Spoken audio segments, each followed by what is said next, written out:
shorty. It's a shorty.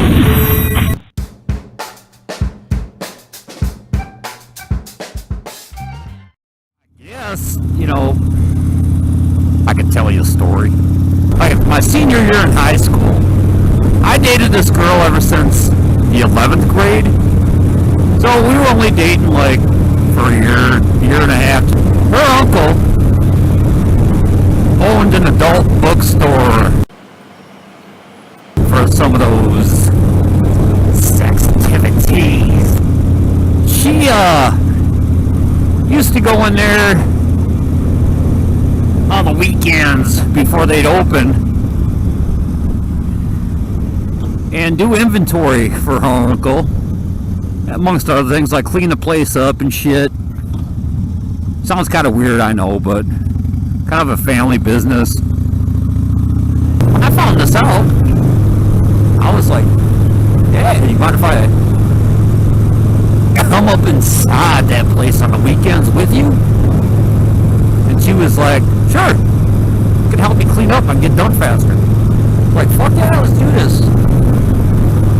Well, back in the day, before the old internets, and before really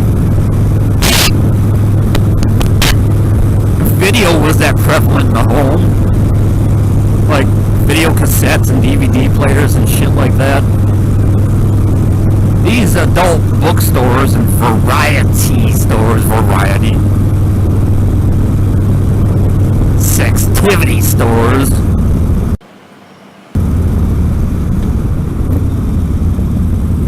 had viewing booths, and it was a little booth that you would go in.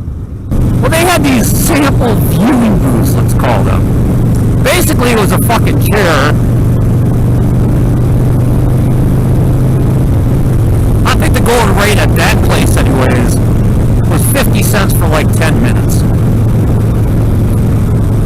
Anyways, you put your 50 cents in there, and it would show you a clip movie. There was like 3 or 4 different selections. Whatever.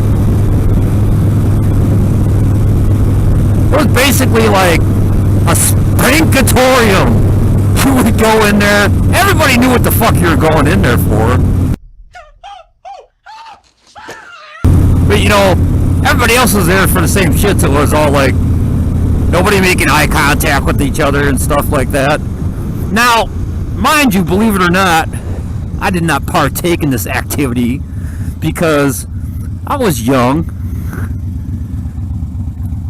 had girls, and, you know, if it got to be to that point, there was always the fucking Sears catalog, or some nudie books.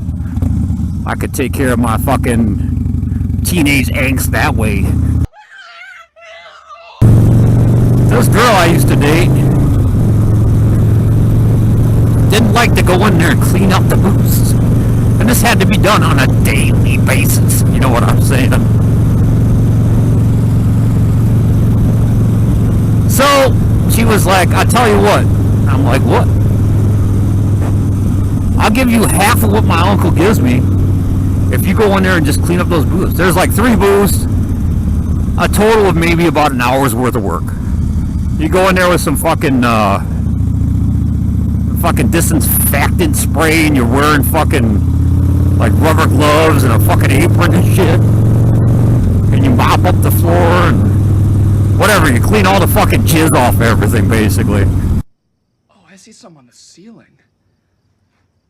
And I was like, fuck yeah, so I made like $50 a week doing that shit. That wasn't too fucking bad of a deal. And after a while, her uncle was like, hell, I'll pay you to fucking do it. That way my niece can keep her fucking wages. I was like, that's cool. So it sounds kind of fucking weird, but you know, I've done worse. Earn a couple of bucks. I'm not talking about doing some fucking fuckboy shit or selling myself for sex or anything like that. Jesus Christ. But you know, I've done dirtier jobs. Well, anyways, that was one of the odd jobs I had. Odd jobs. I guess you can call that a fucking odd job. I don't think the place is in business anymore. What the fuck just happened? My brain just sparkled.